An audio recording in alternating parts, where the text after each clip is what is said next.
How's it going? I hope everyone is doing well. Welcome to my channel. If this is your first time here, if you've been here before, then welcome back. I know it's been a little while since I did a cooking video because technically this is not a cooking channel. But my cooking videos, a few of them have done really well, and I really do appreciate you guys for watching them. So I would just make another cooking video. My husband had went to the store and found a really good deal on some leg quarters, and usually we grill them, but unfortunately last week the storm came through and tore up the whole back patio and knocked over our grill, and so we're gonna have to get a new one. But anyway, good thing is I know how to cook them in the oven, and they are really delicious. So I thought I would come on here and just show you a leg quarter recipe baked in the oven. You know, I'm all about quick and easy, so it's all done in one pan. Let's just go ahead and get into it. Okay, so the leg quarters have already been rinsed off and cleaned.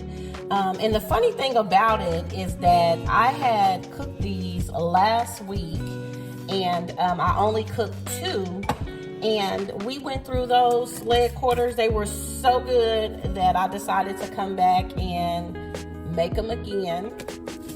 And this time, show you guys how I make them. So for you guys who have watched my videos before, you know I always use the Creole seasoning, garlic powder, and onion powder for everything. And I'm gonna add some rosemary leaves.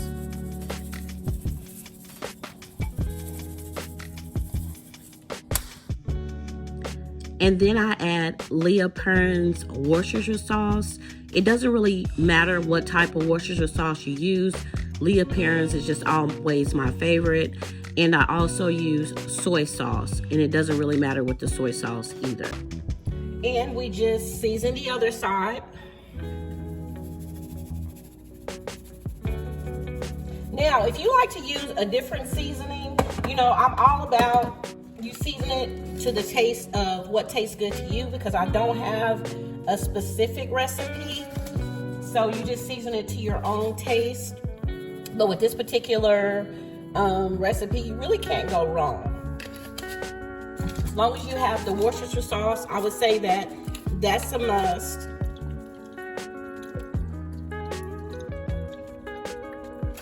And the soy sauce. And you can use whatever type of soy sauce or Worcestershire sauce that you want to use. I'm just particular when it comes to certain things like that. And also the rosemary.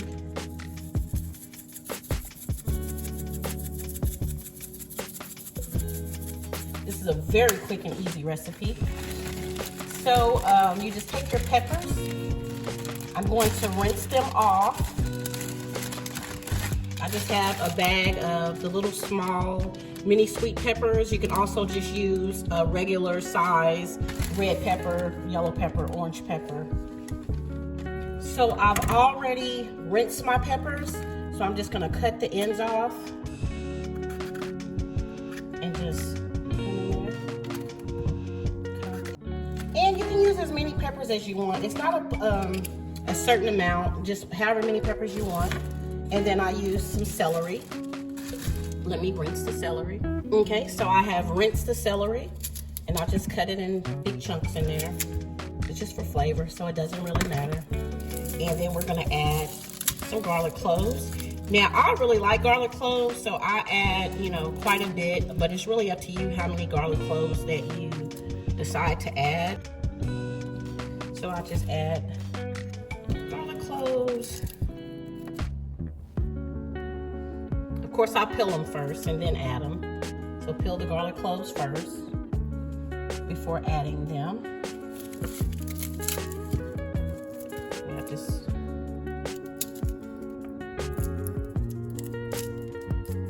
Peel the garlic clove and just add them. I love garlic, so I use quite a bit of garlic, but like I said, it's up to you how much garlic you want to use.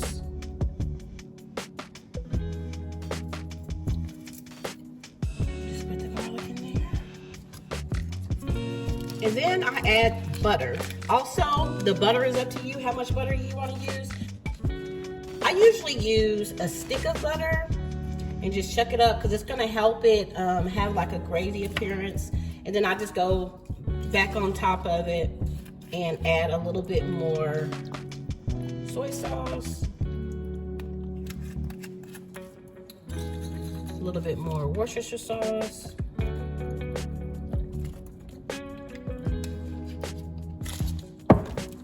and then I add brown sugar. Now, if you're trying to, diet or you don't want to add the brown sugar, you don't have to, but the brown sugar does bring out the flavor in the meat. It's just my suggestion, and I just kind of sprinkle a little bit on top. You don't have to have a lot of brown sugar, just kind of like coat it a little bit, just like that. And then you add foil on top of it, stick it in the oven on 375, and then we're gonna check it in about an hour. And that's it for now. Ooh, doesn't it look delicious? So it's been an hour, so what I'm gonna do now is flip the meat over so it can cook evenly on both sides. So I just take a fork and just flip it over. Just be careful when you're flipping it over.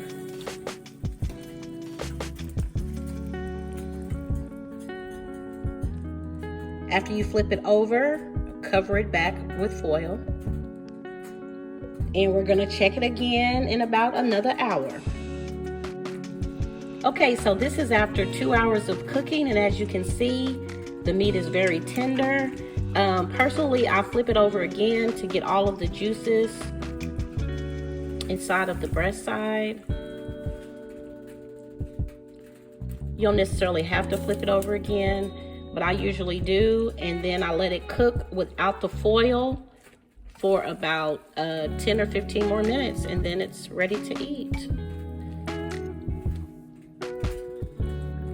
Oh my goodness, y'all, it smells so delicious. You can smell all of the peppers and the seasoning and the rosemary. Oh, it smells so good.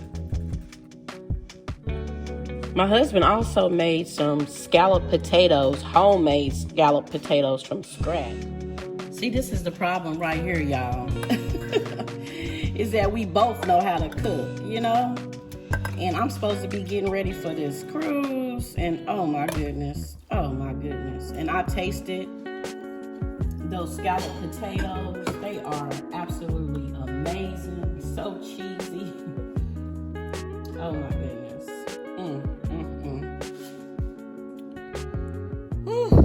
Goodness gracious. And that chicken, oh, all of it. It's just so delicious, so delicious.